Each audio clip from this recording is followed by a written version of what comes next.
Hello everyone. Welcome back to my channel. Today in this video, I'll show you how you can do 2022 in 100 photos trend on TikTok.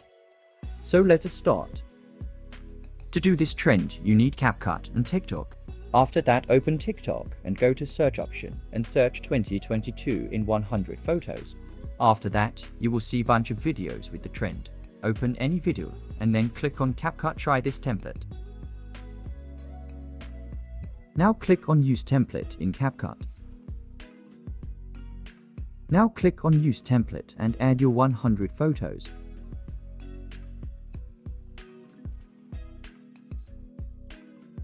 After adding your all photos, click on Preview. Now your video is ready.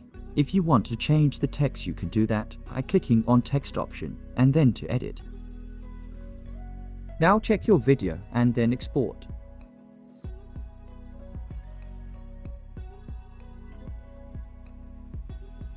After clicking Export, click on Export without watermark. Now your video is ready to share. Thanks for watching. Subscribe my channel and press the bell icon for all latest updates.